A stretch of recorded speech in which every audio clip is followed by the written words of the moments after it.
Hey everybody, welcome back. By the title of the video, you already know what we're going over. So I'm going to jump right into it. This is my LWRC M6IC piston-driven rifle. And it is the best gun that I own. Just in every aspect. Now, got a little paper here. Just give me some talking points real quick because I do want to go over everything in detail. So, first off, who is LWRC? LWRC started out in the early 2000s making specifically piston-driven ARs. I know there was a little bit of turmoil within the company in the mid-2000s.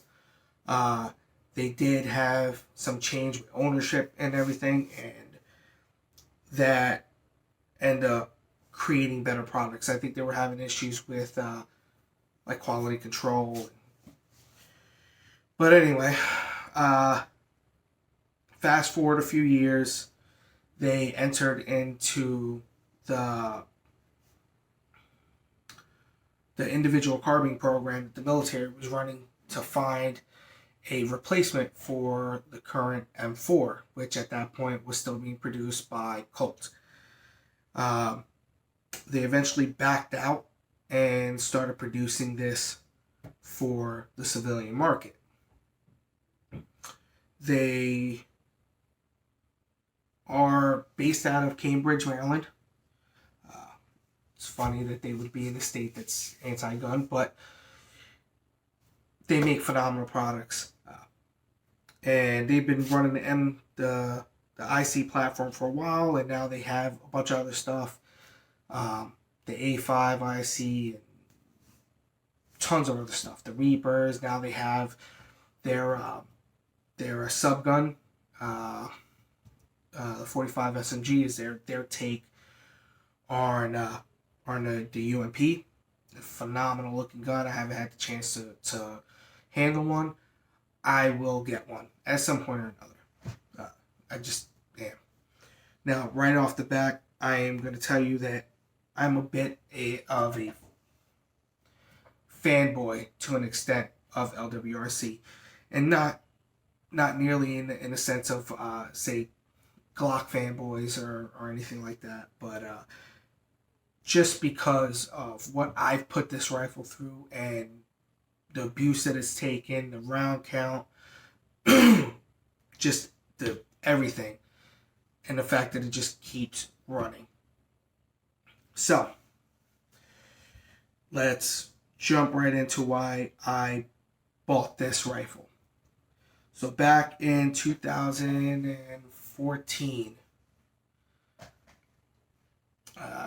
2014, I was living in New Jersey, and I already had been out of the Army for quite some years, but I thought it was the right time to purchase a gun for myself, and the idea was that I would buy one rifle, one pistol, and that would be my, home protection and so on and so forth. After researching for a very long time on what I wanted, the gun I always kept coming back to was this particular gun, LWRC. And I knew pistons were kind of the big thing, and everybody has their opinion on piston versus DI. My personal opinion is they are both phenomenal and proven guns. People are going to say, oh, the piston's not proven in the AR. Okay, maybe it may not be proven in the AR, so to speak, but the piston design is proven in many, many platforms. And I know for a fact that there have been many agencies that have run LWRCs and that are happy with them. So, with that being said, I wanted something that I didn't feel like I had to just go to town cleaning it like it was going in for inspection after a range trip. And with DIs, they pretty much shit where they eat. And I wasn't a big fan of that, never was. While I will trust to a good DI, I would trust my life to a good DI any day of the week. But I kind of wanted to go with the piston deal, especially if it was going to be my one and only. And that was the initial plan. Just like any other gun owner can tell you, once you get that one, it becomes an addiction and you start buying more. And it's the rabbit hole. So that's why I bought it. I kept going back to this, and this one in particular, this model, just kept on catching my eye. I could have went with their SPR model that had a 16-inch barrel with a longer handrail, but at the time that's not what I wanted, and I'm very happy with the 14.7-inch barrel that's on this. The only thing that I wish is that it had a longer handguard. That is it. But I'm a short guy to begin with, so it's not that big of a deal. Plus, if I really wanted to get a longer handguard, I could order one from LWRC and push it out to, I believe 13-inch is the longest one they have that would fit on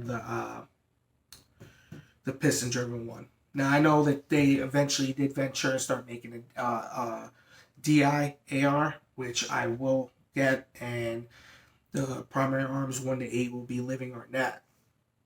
And that'll kind of round out my collection for the AR for that company. But, so yeah, I purchased this, and I got it in. Now, typically it would come with a flash hider, or, yeah, the A2 flash hider. New Jersey's retarded with their freaking rules, so I could not have any type of flash hider. So they put on this Surefire MB556 muzzle brake. Awesome muzzle brake. Absolutely love this muzzle brake. Only downside is it is loud as hell. And this one is for their old style Surefire suppressors. That their old ratchet style. But so anyway, I purchased this at the time. Retail was, I think, $2,700. That's what I paid for it. I know it's insane to pay that much for an AR, but I will say, after my experience with this gun, taking it to numerous classes, running it to the ground, it was worth every penny. And if I had to do it again, I would. I would buy another DI in a heartbeat, or another piston in a heartbeat. Now, I would take it apart to show you the piston system, but I don't feel like having to retape all this crap. So that's why I bought it. I wanted something that I knew that would last me a long time, and I wouldn't have to worry about it. I knew that I could pick it up at any time and run it. Now, LWRC barrels are made in-house. They're spiral fluted, so I'll spin this around so you get a better look. It's a beautiful spiral fluting. Goes all the way back. It's a heavy barrel. And they're done in-house, and they are Nicor treated, which basically is their salt bath process. Their corrosion resistance and hardening process. I'll tell you that the one class that I took a few years ago, it was I think a 2 or 3 day class, squad level class, and I mean we trekked it through all types of mud up and down the PA mountains, and when I came back from that class, I didn't even clean it or anything. I just threw it into the safe and left it there for about 3 weeks, and then I finally pulled it out to go take a look at it, and there was little tiny spots of rust just starting to form on the barrel and under the handguard. And all I did was take a cotton swab or a little cotton ball with some, what did I use? Slip 2000, and just it wiped right away and never came back. And there was nothing wrong with the bore whatsoever of the rifle. Now, I know some people might be wondering about the spiral fluting. Is it strictly cosmetic? No, it's not cosmetic, even though it looks badass in my opinion. From what I understand, reduces the weight of the barrel by up to 20%, and it aids in cooling. So that is the purpose for that, because they wanted to run a heavy barrel to give the end user something that they could rely on, that wouldn't start stringing after it got, hot, just like you see with some of the lightweight pencil barrels. This company makes these with the end user in mind, being law enforcement or military. They want something that's going to be, super rugged, super robust, that's going to be able to take all types of abuse and just keep running. Now, this particular rifle, and why how this one came to be. This one, if you haven't seen the name on it already, I'll show you right there. That says Tricon. Tricon is abbreviation for Trident Concepts, which is a firearms training company. I believe they're out of California. I'm not 100% sure. Maybe they were at one time and moved, but I know that the owner of that company is Jeff Gonzalez, I believe his name is. And he is, I believe, in 20 years, Navy SEALs. Both are on the East and West Coast. And after he got out, started his training company and did some torture testing with LWRC rifles. And they wanted to see how well the DI would perform over the piston system would perform over a DI. So they had two LWRC piston drivens, an older style that didn't have this type of mounted forge upper with their integrated barrel nut. They wanted to go into it and just run it as hard as they could. From what I understand, and I couldn't find the information I was looking for, but I remember reading it way back, and it's what prompted me to buy this one. They ran, I believe, over 32,000 rounds between both guns. The one had well over 20,000 rounds, and it just kept running. They had one issue with the piston return spring, because this is a 3-piece system. The piston return spring broke, and it was still running reliably, and they didn't even know until they took it apart to clean it after 20,000 rounds. And they replaced the spring. I know LWRC tweaked it so that it was a little bit more reliable. And he, according to Jeff Gonzalez, they were still producing, after 20,000 rounds, the one rifle was still producing MOA groups at 100 yards. So I think that's a testament to the company as far as their manufacturing it goes with their barrels and how they produce, how they build their rifles, to the specs that they do. I think it was great. So after that, they did that. They approached LWRC, I guess, with a business proposition, and said they wanted to do a joint venture, and this is where the Tricon came to be.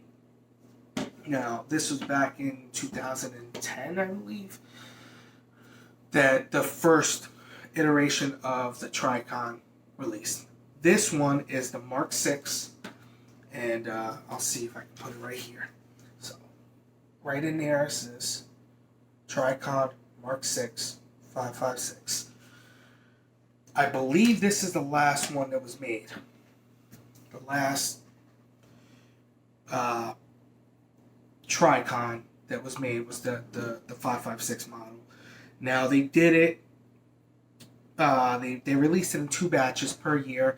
The first for the the Mark 6, the first half or the first 6 months that it was released were released in this color, which is a sniper gray Cerakote, and then the next 6 months, that batch was released as FDE. It originally came with a Veltor stock, which I now have on my Ruger, and it comes with a tango down vertical foregrip, stubby one. So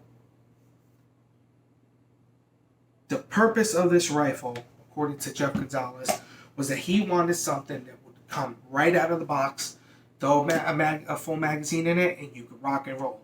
There would be no setup needed, no nothing. Now the optic, of course, didn't come with it, but they did come with these Magpul M-Bus Pro sights, which are phenomenal sights, and these are my most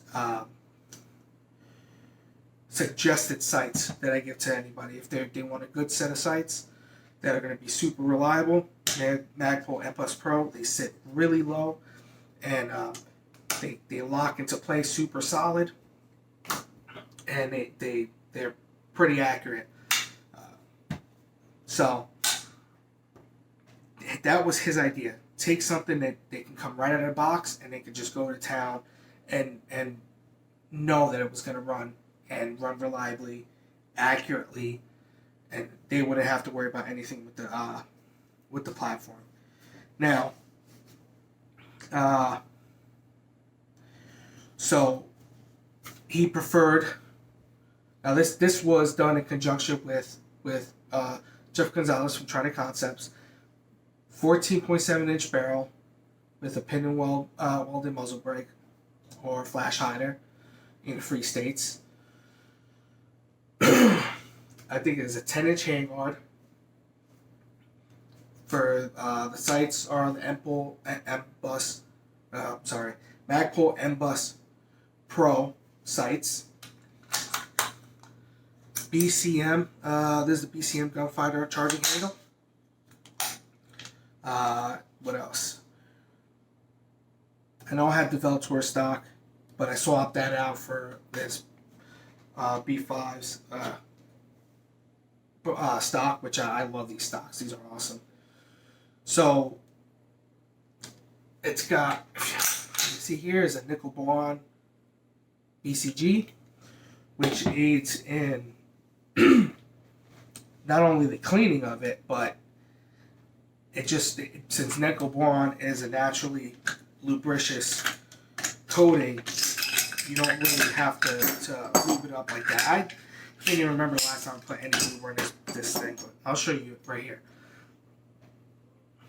This is well over 8,000 rounds to this rifle, and I haven't done an in-depth cleaning on this at all. Maybe a quick wipe down of a little bit of lube before a class, and that's it. Now they suggest that every, I can't remember if it's 1,500 or 5,000 rounds you're supposed to clean the piston system, but I've never cleaned the piston system. It just keeps going. Now the piston system is a 3-piece system. You have your piston cup, your intermediate rod, and then your actual short stroke rod that reacts with this shoulder right here. And that third section has your return spring, so it stays connected to here. You push it, pushes this back, and then comes back. This rod already returns, so that rod's not getting beat up and slammed forward or anything like that. So what that does is keep everything together. The cup, the intermediate rod, and that piston, that short stroke piston, it stays together through spring tension. The spring cup has 3 relief ports, and the relief ports sit right here. So that's where all your gases come out at. Every now and again, you just take the cover off, clean out from under the cover the excess carbon buildup, and you're good to go. Now to take off the rail, there's these two. I'll show you here. There's a screw here and a screw here. You just turn those all out, and then this rail pulls forward and up. It's very, very simple, and that's how you access your piston setup. Now another cool thing about this is the lower, and the lower is, let me go ahead and put this back in here.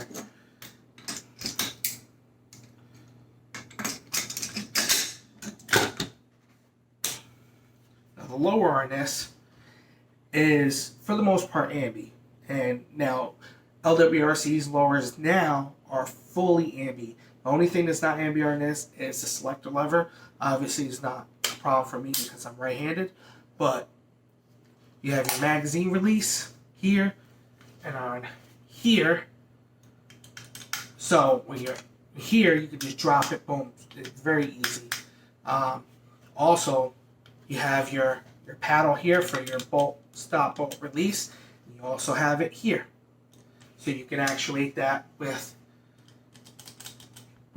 your firing finger on the left or right side, which is a nice thing, because it's nice to just slam a mag in here and just drop it like that. You don't have to slam or anything like that. And it came in handy, especially with this, because the 8-Point Pro has that big knob that comes with it standard. I eventually swapped it out with this Midwest Industries QD mount. So I got used to using this, and because I run this so much, when I grab a standard AR lower, I have a tendency to reach for it and it obviously not being there. As an H2 buffer in there. Now the buffer in this is just a regular buffer spray, but it's like glass, man. I mean, the way everything is put together is beautiful. The fit between this is phenomenal. The only thing that was a little bit, that was less than what I thought it should have been, especially for the price, is that you have a little bit of play between the upper and lower. Now there is an adjustment screw in here to tighten that up, but after really thinking about everything, in all honesty, it's not a precision gun. It's not meant to be this Gucci thing. It's supposed to be a gun that you take to the field, take to war, whatever the case may be, and you can rely on it like a true military deal. So that little bit of play isn't a big deal, and honestly, for the way this thing shoots, it's not a big deal at all. So, as you can see, my setup. Now that and the one thing I wanted to cover before I move away from it is the trigger. Now these were using standard mil-spec triggers on the regular ones.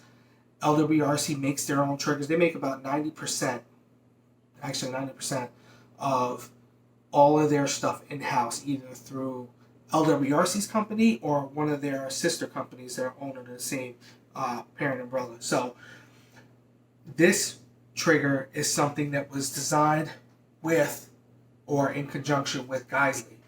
Now, if you can see that trigger bow, it curves and then goes straight, and you have these ribs on the front of it that are angled so that either which way you go with it, your finger's going to grip it. This trigger is called the Super Tricon trigger, or the Super T trigger through Geisley. A lot of people don't know about this trigger, but I think this is a phenomenal combat trigger. It is a two-stage trigger. I believe the first stage is 4 or 4.5 pounds, and the second stage is 3.5 pounds, and it is just a great.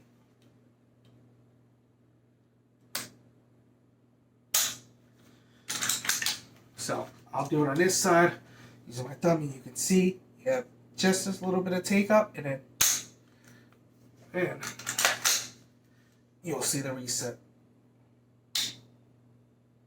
Just a little bit of over travel, and then phenomenal trigger. I love this trigger. If I could find these triggers for the price of my POF triggers, I would go this route every day of the week. So why do I have this setup? Now this setup, I purchased this gun for self-defense and all that other stuff. And now this is my primary go-to, my life and liberty. Shit hits the fan. This is what I'm grabbing and running out the door with.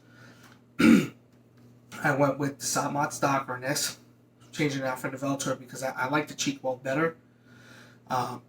and it just feels better sitting in the pocket without having that big, you know, that cheap piece that's molded in. Uh, we went with the Aimpoint Pro because it's Aimpoint. It's what I ran in the Army with their M4s, and they just take a crazy amount of abuse. I've had this optic for 5 years, and I've only changed this battery once. And I don't know if you can see, but let's see. Come on, camera, pick it up. There it is. It stays at like middle of the road. I don't know what setting it is, but it's been on that setting since the day I bought it. I've never turned it off, and I changed the battery for the first time a year and a half ago. So it says about 2 years of continual runtime. I got close to 3 before I changed it out, and this is the second battery, and it's still running strong. What else? Yeah, so obviously anything that's going to be your life and liberty gun is going to need some backups. Good set of iron backups, not some cheap crap that's going to break. Good set. And I personally suggest that any person who gets a rifle learn how to shoot irons before they move to an optic. Everybody wants to go straight to the optic because that's the new thing. Everybody loves the optic. It's easier. You shoot both eyes open. You get a good peripheral because you don't have to close one eye. And you're not necessarily focusing on the reticle. You're focusing on your objective. And then you're just snapping and superimposing that dot on whatever it is that you're about to shoot at. Really fast. And it can be very accurate, but the fundamentals are the fundamentals, and they are the key to everything you do, whether it's, working on vehicles or machinery, or, running guns, or whatever the case may be. Your fundamentals are the building blocks for what you do, and you should always know how to run irons on a gun, on a long rifle. Same thing with a pistol. That being said, moving on. I got rid of the vertical foregrip, and the reason being is I was at a class with a gentleman by the name of Paul Taylor. I'm a member of an organization called LWRC, and we used to do classes through them. We still do classes through them, and he was one of the instructors there. He 20 plus years, 21 years almost of military service. Started out as a Marine, 4 years, then went to the Army, did I think 6 years as an Army Ranger, and then did the last 11 years as Army Special Forces, where he was an ODA team leader. So the man knows his stuff. And in one of the classes, he was talking about how he didn't like the vertical foregrip, and I was always on the fence about the vertical foregrip, being that we were issued that in the service, and we had that stupid long broom handle crap, the gangster grip as we called it, and I hated it. I felt like you didn't have control on a rifle because you're sitting here holding it like this, So eventually we started changing our grips and doing more of these C-clamp and just using the vertical foregrip to kind of pull into the shoulder. And he made a good point. He said, "Look, it's 5.56. There ain't much recoil to it. If you can't pull this back into your shoulder without it, then you have some other things that you need to work on," which is fine. But the biggest point he got was that shooting from behind barricades, that foregrip would tend to get into ways. At least that has been his experience being overseas. I think the guy had like 9 deployments, so he kind of knows. So I took it for what it was, and I halfway through the class I took it off and ran it. And I noticed that I preferred without the grip, that I could just pull it right into my shoulder, have good grip, and I didn't have anything obstructing down here, especially when I was behind a barricade or shooting from behind a vehicle or around a vehicle. That really can be a pain in the ass, because vehicles don't have straight corners. You just can't lay it on the hood and push forward. The one time I was behind behind the back of the car around the trunk, and I was pushing, trying to load into the car with that foregrip, and because of the body lines, the rifle kept turning on me. So I just got rid of it, and I just started running like that, and it's been like that ever since. It's been about 4 years since I took it off, and none of my rifles have foregrips. I just don't care for them anymore, and I shoot just as good, if not better, without them. Moving forward, I have this light I got from Amazon. I think it was like $30. It came the light, the tail switch, the the switch here, the tail cap, and the mount for like $32, man, and it is bright as hell. It's supposedly 1,000 lumens. I don't know if it really is 1,000. It's pretty damn bright.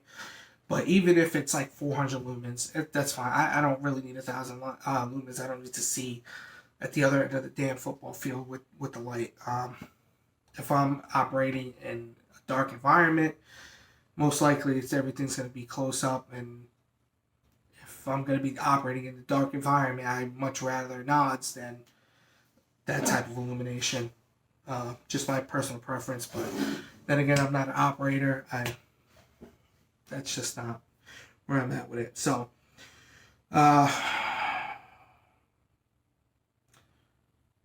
what has my experience been like with this? I mean, you can probably guess by now. It's been phenomenal. This rifle alone, just through classes, I've got over 8,000 rounds through this, closer to 9. I don't really shoot this gun a whole lot when I'm at home. I take it to the range every few months just to confirm 0, make sure that's good. And that's about it. When I'm out of class, this is what I run. If I know I'm taking a class a week before or something, I'll take it out to the woods or whatever, wherever I have my setup, and I'll run some drills just to get that back. But I shoot all the time, so it's not a big deal. So it's been phenomenal. I've never had a malfunction, period. And I don't mean like, all right, the rifle held up, but I've never had a malfunction that was rifle related or induced due to bad ammo. Never. I think I had 1 or 2 malfunctions that were my fault. That I did something where I hit the mag release, or I didn't seat the mag all the way, pull the trigger, and then boom, the mag falls out, and now you have an empty gun. That I think happened to me twice. But that was my fault, just trying to move faster than I should have. Run the drill, slow and smooth as fast. Just, that was my fault. But as far as the gun is concerned, I've never had a problem with this gun. I have literally gotten pissed off and chucked this thing about 25 feet through the air. I was trying to run a time drill, and I couldn't get it, and I got pissed off, and I freaking chucked the gun. Nothing. I mean, I picked it right back up, right into it. Next time I did it, I passed the drill with no problem. But, I mean, never had a problem. And because I've been able to run the gun the way that I have, granted, it's not in a war zone or duty capacity. I think that all the classes that I've taken, all the abuse that I've put this through, that it seems like every time I take a 2-day class is freaking monsooning. So the weather isn't a problem. I've shot this, the highest of days down to, single digit weather, and it just continues to run. So my personal opinion, if you have the money to afford an LWRC, even the DI models, because I'm gonna assume the DI models are just as well built. I mean, it's all the same except for the recoil system, right? So instead of running a pistol system, you're running a gas system. We all know the gas system, the DI system is proven, and I've never heard a bad thing about the DIs. So if you have the money to get one of these, I suggest that you do. I think they're a phenomenal company. I know they have great customer service. I've had to use their customer service mainly for informative reasons, but they're immediate with their responses. And I know other people who've had, whether it was issues, something was out of spec, or there was an issue with damage to a gun due to overpressured ammo, factory ammo, and they took care of everything. So, yeah, this is a great gun. It's super accurate, man. That's one last thing I want to touch on because I forgot to do it earlier. This gun likes heavier bullets, no doubt. And 69 grains and above, you're pretty much golden arm. You'll get MOA all day. But there are some 5.56 or the 55 grain loads that will shoot minute. Now, because this is a life and liberty gun, it's a combat rifle for me. So if I'm getting 1.5 inches at 100 yards, I'm okay with that. PMC brass under 1.5 inches. PMC bronze under 1.5 inches. Freedom Munitions, even their reman stuff, I'll get just about 1 MOA out of that with this gun at 100 yards. Hornady's spear points or spire points, 55 grain load, I'll get 3/4 MOA 5-shot groups all day long out of this thing. All day long. 77 grain Sierra Match Kings, 69 grain Sierra Match Kings, both federal loads. Gorilla loads, 69 grain Gorillas. Everything shoots phenomenal out of this gun. Of course, there's going to be like your typical American Eagle 5.56 loading, the M193 stuff. Doesn't like it. But then again, I don't know any gun that likes that load. I've never fired a rifle that will give me even close to 1.5 inches with that crap. That is straight range, plinking ammo. I'll run that stuff at classes if I'm not doing any type of precision work, just, CQB or whatever the case may be, that I'll run it. But other than that, that's about it. And just to prove how accurate this thing is, I took a class. It was an intermediate to long range class using a carbine, or at least I used a carbine. Everybody else is running pretty much bolt guns. There were a few carbines, but the most part were bolt guns. We took the class with a gentleman by the name of Chuck Simpson. Chuck Simpson is a certified badass. Guy did 21 years Army Special Forces as a sniper. Then he worked, I want to say another 11 years or so as an agent for the CIA. He did, I know that he worked personally with Chris Kyle's team as the CIA counterpart. But, this guy, crazy. Just the things that he's been involved in, the things that he's done, the things that you've seen. You can spend 10 years picking his brain and never even scratch the surface. So I took a class with him, and he stood to military standard, 10-inch steel plate all the way out to distance, being that if you can hit a 10-inch steel plate at whatever distance that you're working at, that is a legitimate kill shot on a target. We're talking about self-defense and whatnot. But 10-inch right here, upper thoracic, 10-inch being typically the size of the head. So if you can hit a 10-inch steel plate out at distance, then you are lethal out at that distance. I ran this gun with a cheap Vortex Crossfire 2 1-9 scope that I picked up at Gander Mountain before it sold out, became Gander Outdoors. For $100, I picked that scope up. I threw in a pair of crappy Weaver rings. And I ran Freedom Munitions reman 60 grain soft point rounds because I was kind of strapped for money at the time. Or else I would have ran something heavier. And I consistently made hits on a 10-inch steel plate out to 547 yards with this 14.7-inch barreled LWRC piston driven. So if that's not accurate enough, and we're talking practical accuracy, because technically practical accuracy, you're talking about a IPSC size target, right? Torso size target.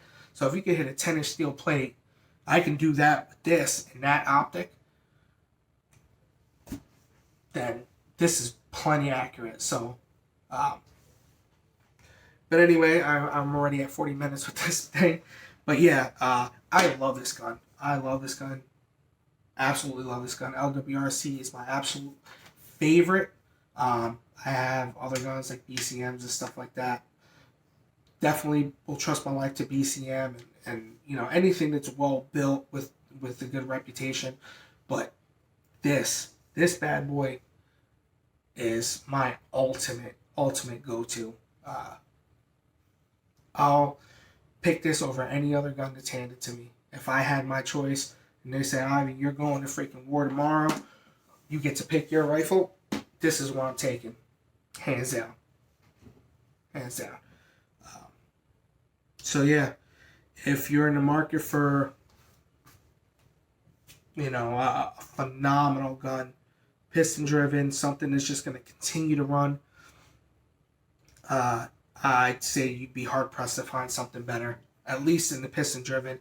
But you think about it, even their DIs are down at what, $1,300? You're talking BCM prices, cheaper than Daniel Defense. I am not a fan of Daniel Defense at all. Maybe I'll do a video on why I'm not, but I'm not a big fan of Daniel Defense, not one bit. But if I had to choose, if I the price of a BCM and the price of LWRC DI, you're getting the same exact gun except for the operating system. Man, you cannot beat that, man. The fit, the finish, the craftsmanship, man, it's just phenomenal stuff. I know there's other guns out there that have great stuff, and I don't want to take away from them either. But from my experience, man, this gun is great, and I just can't recommend it enough. Just off of my personal experience with it, and I have friends that I take classes with that have this gun too. I have a buddy of mine. I don't want to put his name out there because I'm not sure if I can, but he works for a 3-letter agency, and he runs one of these and has been running it for years. Swears by them. I have another buddy of mine, Pablo. His wife runs an LWRC and she loves it. So yeah, man.